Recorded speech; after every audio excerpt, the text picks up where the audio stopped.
Pipette method, इस case में 12 से 30 ग्राम सॉइल सैंपल लेते हैं, उसको 50 ml का सस्पेंशन बनाते हैं। हाइड्रोमीटर के केस में 24 से 60 ग्राम का सॉइल लेते हैं और इसको 1000 ml सस्पेंशन में कन्वर्ट करते हैं। पोस्ट ट्रीटमेंट के केस में डिफ्लोक्लेटिंग एजेंट का यूज़ करते हैं। Sodium hexametaphosphate, sodium carbonate, sodium silicate, sodium oxalate, ये सारे डिफ्लोक्लेटिंग एजेंट हैं। पीपेट मेथड के केस में क्या करते हैं हम लोग, 10 ml सैंपल कलेक्ट करते हैं at the depth of 10 centimetre. 10 centimetre के डेप्थ पर से 10 ml का सैंपल कलेक्ट करते हैं और उसके बाद में ओवन ड्राइंग मेथड से इसमें जो सॉइल का कंटेंट होता है उसको निकालते हैं।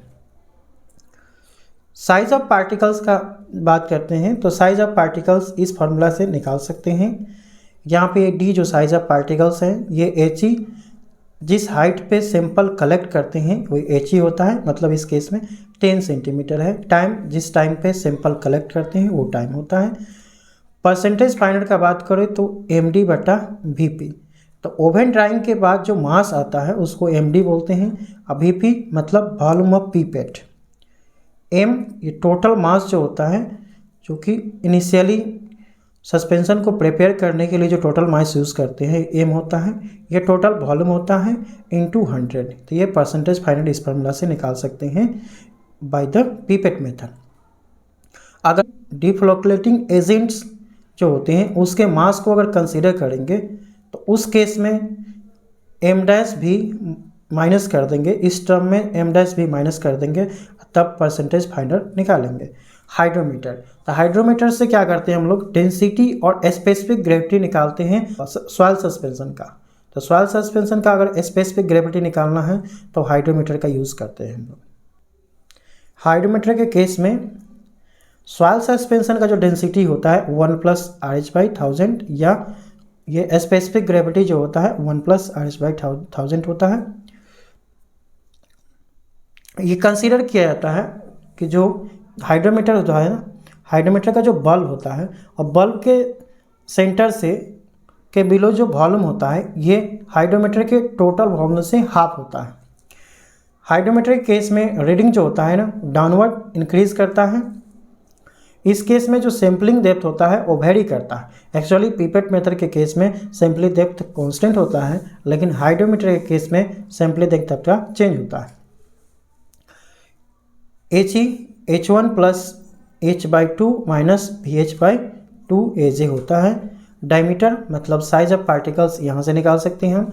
परसेंटेज फाइनल हाइड्रोमीटर के केस में इस फार्मूला से निकाल सकते हैं, RH/1000 G/G-1 capital M/V into 100। Different type के करेक्शन यूज़ करते हैं हाइड्रोमीटर के केस में। तो पहला करेक्शन है मिनिस्कस करेक्शंस। तो due to turbidity upper meniscus read instead of lower one, तो लोअर टर्बिडिटी के कारण अपर मिनिस्कस को रीड कर पाते हैं, लोअर को नहीं कर पाते हैं, इसलिए मिनिस्कस करेक्शन करते हैं। ये मिनिस्कस जो करेक्शन होता है ये पॉजिटिव होता है आपका। टेम्परेचर करेक्शंस, तो जो टेस्ट होता है आपका ये 27 डिग्री सेंटीग्रेड पर परफॉर्म करते हैं। अगर इससे ज़्यादा या इससे कम टेम्परेचर होता है तो उस केस में एक करेक्शन प्रोवाइड करते हैं जिसको टेम्परेचर करेक्शन बोलते हैं। ये पॉजिटिव होता है जब टेम्परेचर 27 डिग्री से ज़्यादा होता है और 27 डिग्री से कम होता है तो ये करेक्शन निगेटिव होता है। डिस्पर्सिंग एजेंट, तो डिस्पर्सिंग एजेंट जो होता है ना, उसके कारण भी हम लोग क्या करते हैं, एक करेक्शन प्रोवाइड करते हैं। ये डिस्पर्सिंग एजेंट का जो करेक्शन होता है वो हमेशा निगेटिव होता है। तो ओवरऑल जितने भी करेक्शन होते हैं, जैसे मिनिस्कस करेक्शन हो गया, टेम्परेचर करेक्शन हो गया और डिस्पर्सिंग एजेंट करेक्शन हो गया, तो सारे को कंबाइंड रूप से यहाँ पे देख लीजिए, ये मिनिस्कस हमेशा पॉजिटिव होगा, डिस्पर्सिंग एजेंट का जो करेक्शन होगा हमेशा नेगेटिव होगा और टेम्परेचर का प्लस या माइनस पॉजिटिव या नेगेटिव हो सकता है। तो ये कंबाइंड करेक्शन इस फार्मूला से आप निकाल सकते हैं।